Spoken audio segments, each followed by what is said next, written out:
Welcome to Republican Roundtable. I'm your guest host, Diane Napper, and tonight we have with us Alfrieda Baldwin, founder of Laurel Community School.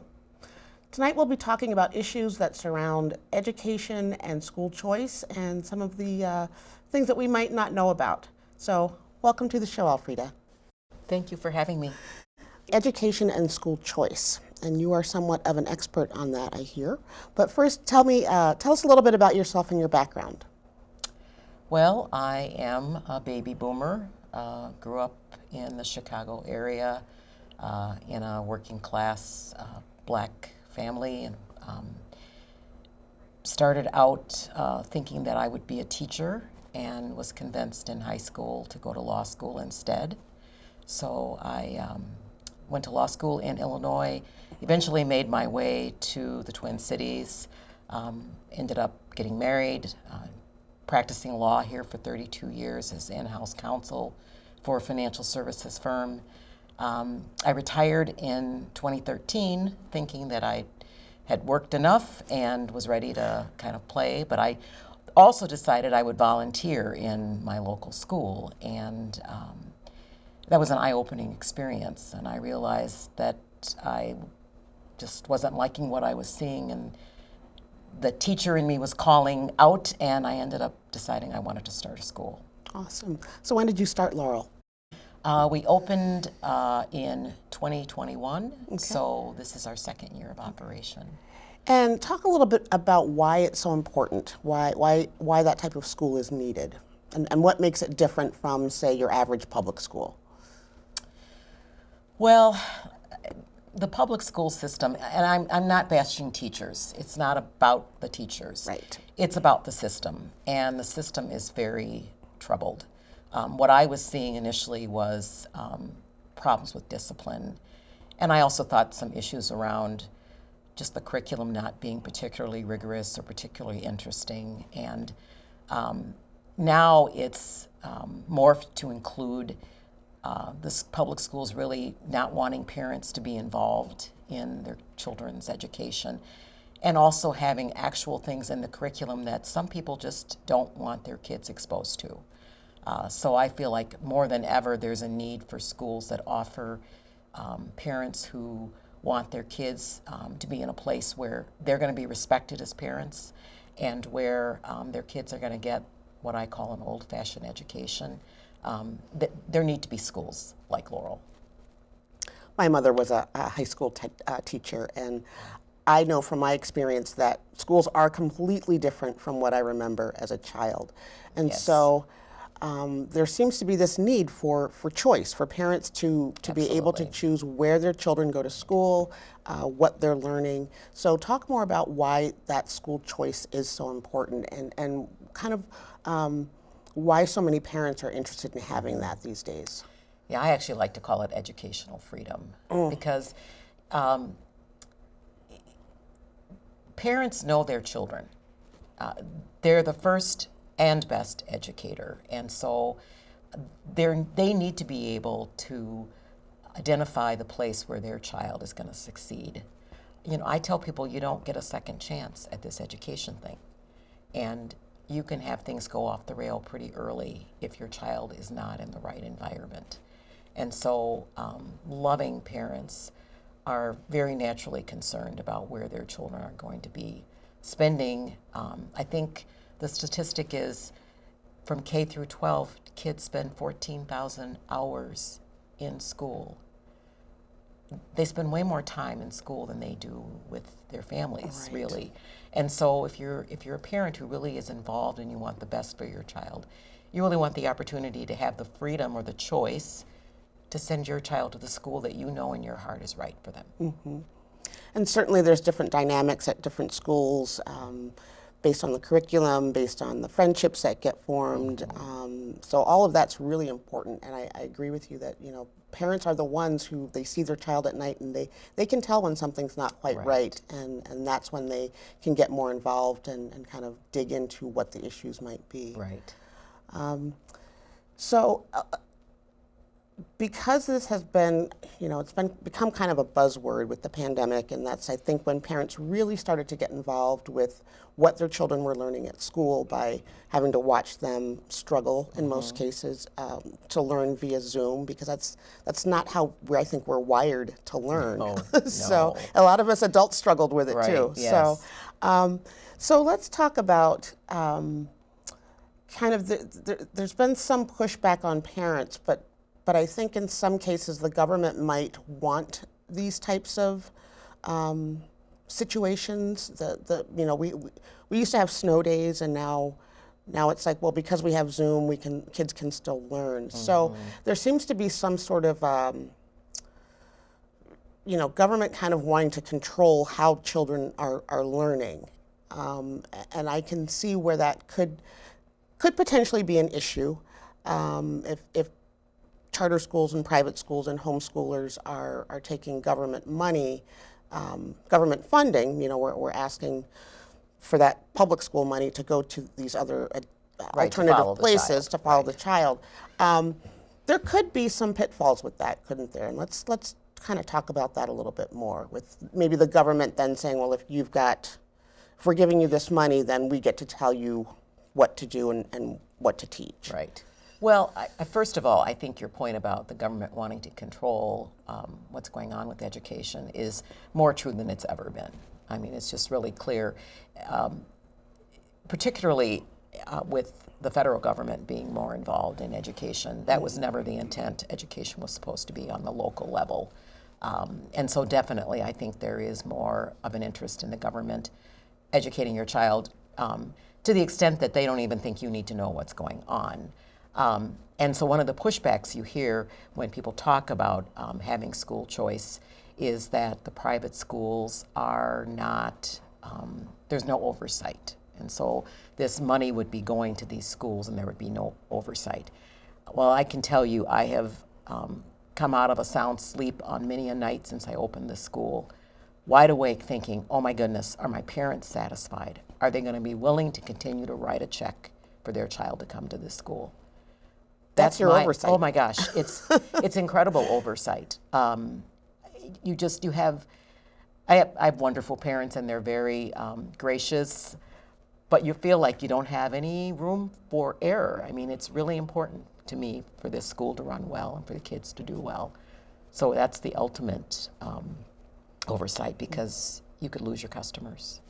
And that's, I think, something that a lot of people don't see. They don't see that Right. side of it, that this is, we talk about the fact that alternative education or educational freedom provides competition Right. out there. Right. And a lot of people say, well, they don't want that competition. Right. Well, right now the public schools have a monopoly. Right. And so who cares if the service is bad? You can't go anywhere else unless you are, I always say, the very wealthy have the means to go elsewhere. And then I think oftentimes the incredibly, incredibly impoverished people are more apt to get scholarships. But if you are in the middle class, which is where I grew up, and was the beneficiary of private education, you're kind of out of luck, because your zip code dictates where you go to school, and you might not have the means to go elsewhere. Right. Oh, It's hard. that makes me sad. That's not how it me, should be. Yeah, it makes me sad, but it makes me angry too, because if you're a parent and you really don't like what's going on in your school and you don't have the means to get out, it seems un-American to me. It's a trap. It's a trap. It's a trap. Yeah. Yeah. And that's what's been happening over generations, really, Right. where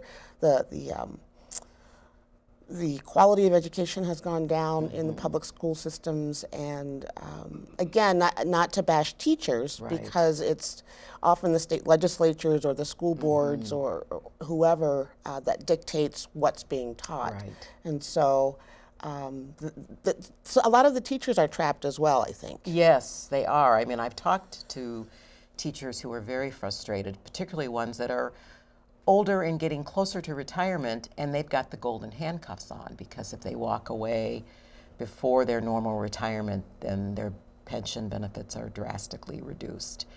or maybe they need the health insurance because they're the provider of that coverage in their family. And I do feel very badly for them because most of these teachers go into it because they love kids and they love teaching. And I know what that's like because that was the case for me. And they want their kids to be happy and learning, and they don't want to be dealing with a lot of the garbage that's happening right now. Right. Let's talk a little bit about the discipline side of what's happening and why it's so important for parents to have that educational freedom to send their kids elsewhere. Well, quite honestly, that was one of the first things that I saw when I started volunteering that alarmed me. This was at the end of 2013, right at the end, and I started going to a school, and I was warned that there was a child in this classroom who had an explosive temper, and I should just stay away from him. And over the course of my time there, I watched this child have meltdowns on a routine basis, and I would say, why is no one doing anything about this child? And I was told they couldn't do anything about him. And that's when I first became aware of this whole discipline, racial disparity issue, and that the school's hands had been tied by a Dear Colleague letter that had been issued by the Obama administration. And I watched in one classroom a small group of kids just poison the whole year because these kids know there's nothing you can do to them. And Right. so,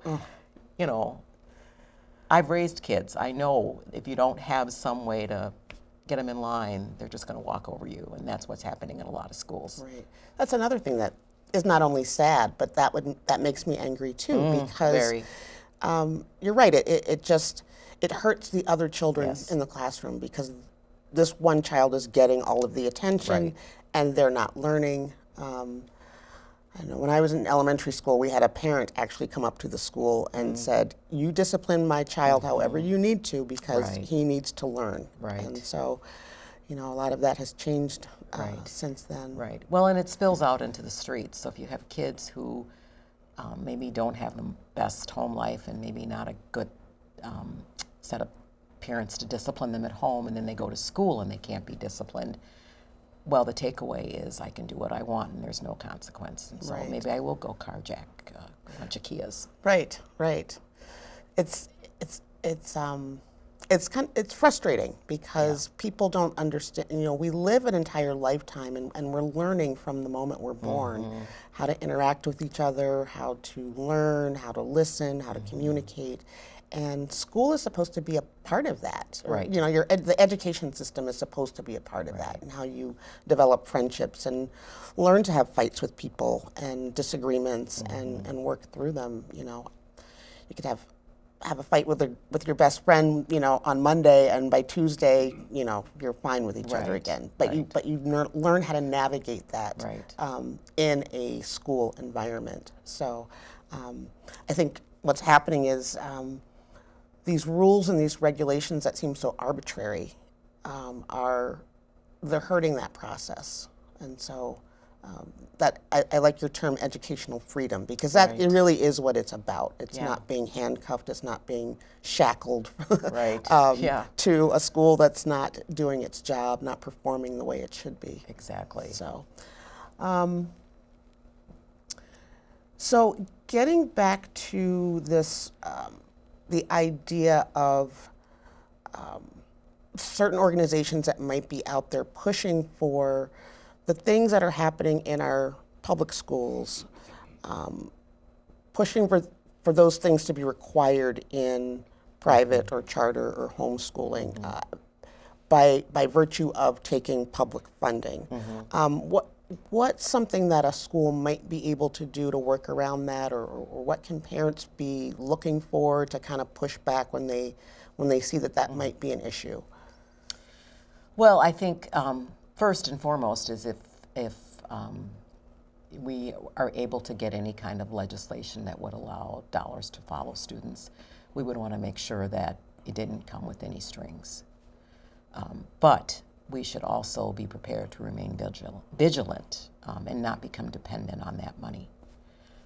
Because if if, for example, I was told you have to teach X, Y, and Z, and some of what they were telling me I had to teach was something that went against what our values are, I would have to walk away from that money, because it would change the character of who we are. Mm-hmm. And so I just think it's a matter of knowing that the person who writes the check has the power of the pen, is what I always say. Right. And it would be naive to think, oh no, they would never say we have to get in line and offer whatever studies that I think is a waste of time. And detrimental to detrimental. mental health of your children. If I can be blunt, some of this ethnic studies stuff, as a black person who was part of a successful middle class that existed, the notion that we want to tell kids all about how they've been oppressed continually and have no hope, I'd never allow that to be taught. Right. I would just have to say, no, we're not taking any money. And there are schools that do that. Right. And like you said, some places are more able to do that based on who the parents are, but they also have donors. So so I would you say that one way that parents can get involved, or even non-parents, would be to support just the non-public schools Absolutely. in your area. Absolutely. Or, you can do your own research. Right. And I'm a Christian, and so I really have been trying to figure out why churches aren't doing more. There's empty space. I mean, we are housed out of a church that the rooms would sit empty all week long if we weren't there. So there's empty space, and I think there's money there. And I think, in particular, people of faith need to be thinking about getting back into the education game in a bigger way, and supporting Christian schools. But people who aren't Christian, I mean, if you have concern for education, if you have a concern for teaching kids how to think as opposed to what to think, and teaching them the things they need to do to be productive citizens, even if you don't have kids, you ought to be concerned and you ought to be looking for ways to support institutions that are going to accomplish those things. Right. I've been hearing this lately. I believe it was Abraham Lincoln who said, the education of today is what's going to affect our government tomorrow. Yes. So it's very important that we get this right, because what's been happening has been happening for a very long time, generations, and it's time to start turning that tide and start pushing back. Absolutely. I would say another thing parents or non-parents can do is talk to your legislators. Kind of follow the legislation that's happening in your state, in your city, in your local government.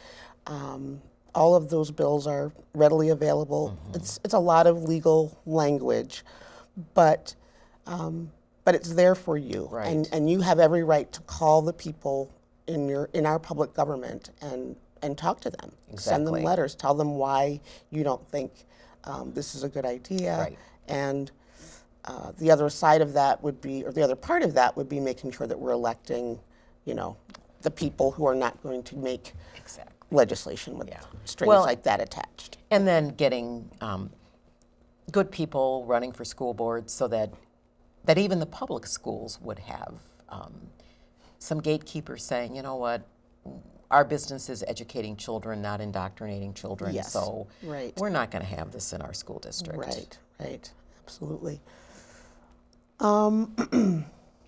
So what would you say to people, skeptics who think that this whole notion of, there's going to be strings attached if we follow through with this school choice? What would you say to those people, the people who don't believe that this would actually happen? Well, I mean, I would ask them to consider human nature. I mean, it just seems to me unwise to ever have somebody holding the purse strings, and to sit back and think they're never going to make demands of you. I mean, it doesn't work that way. Right. There are a lot of things that we never thought our government would do to us that they've done. That they've done. Repeatedly. And Well, I mean, so a good example is from the founding of schools, the public education system in this country, until 1960s, early 1960s, many schools opened the day with prayer. People read the Bible. There was a Judeo-Christian, non-denominational Judeo-Christian worldview. I don't believe anybody ever thought that would go away. Right. Right. It is dead and gone. So I think it would be naive to think that nothing would ever change, that you could get the money and not have some strings attached to it. Right. Right. But again, it doesn't mean you don't pursue. Right. It's just that you need to be smart. You know, I tell people if the day happens that I've got families who can come with school choice dollars, that'll be great. But I'm going to run my school as though I don't have that money, that they don't have that money. That seems like a very smart thing to do. Yeah. Yeah, I like that. Awesome. Why do you think more people don't know about some of these issues that we're talking about, the strings attached and a lot of the, I mean, we hear a little bit about it on the news, the curriculum that's being pushed and things like that, but why do you think most people are not even aware of this as an issue, as a concern?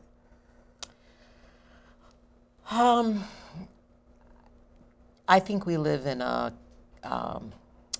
culture that is just awash with information. You have people who are busy just trying to keep their heads above water. They don't have time. Quite honestly, until I retired, I was in the dark about a lot of things. My whole worldview in terms of politics changed once I had time to actually start to dig into information and find out, oh, that's not what I thought it was. And so most people don't have that time. They just take things at face value. And sometimes when you hear this stuff, you think, oh, this can't be true.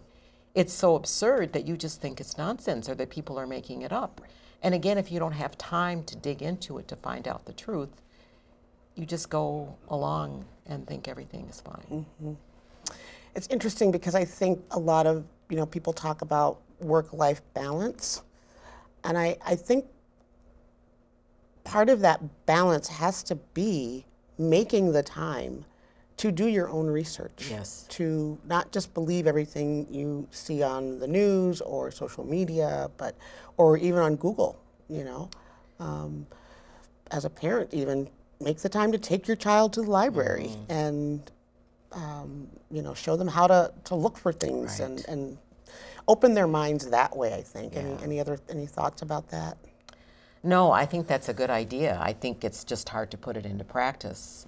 The other thing that concerns me, and I don't want people to think I'm saying that our population is stupid, but the reality is we've had something called the reading wars, and it had to do with how kids were taught to read. And for decades, there have been people saying kids are not being taught to read properly, and the percentage of adults in the United States that are functionally illiterate, I think, is around 40%, maybe more. Wow. That means they cannot really read the newspaper and comprehend what they're reading. And so I think that's also a part of it. So you've got very busy people who don't have time, but you've got some people who don't know how to read well and can't understand.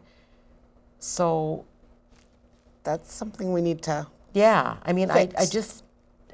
I think that people who have the time and who have the skills need to be the watchdogs. We need more citizen watchdogs. I think about retirees.